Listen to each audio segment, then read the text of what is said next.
కొంతమంది రైతులు ఏమంటారంటే, ఇట్లా వెదజల్లిన డ్రమ్ సీడ్ పెట్టినా కలుపు ఎక్కువ పుడుతుంది. వాటి నివారణ కోసం ఎక్కువ ఖర్చయితుందని జెప్పేసి కొంతమంది రైతులంటారు. మీరేమంటారు? ఖర్చు అంటే సరైన టైంలో, సరైన పద్ధతిలో దాన్ని మందు స్ప్రే చేసుకుంటే హ్మ్. కలుపు సమస్య ఉండదు. ఒకసారి స్ప్రే అయితది. హ్మ్. ఒకసారి స్ప్రే తోటి అయిపోతది. హ్మ్. అది సరైన పద్ధతిలో. హ్మ్. అంటే 15 రోజులు హ్మ్. డ్రమ్ సీడ్ ఏసినంక 15 రోజుల నుంచి హ్మ్. 20 రోజుల లోపు హ్మ్. మందు కొట్టుకున్నట్లయితే హ్మ్. 100% కలుపు సమస్య పోతది. హ్మ్.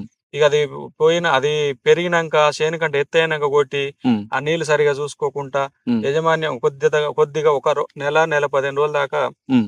యాజమాన్యం కొంచెం చూసుకోవాల్సొస్తది. హ్మ్. ఎందుకంటే కలుపు. హ్మ్. ఇప్పుడు ఇది 15 రోజులయితుంది. అవును.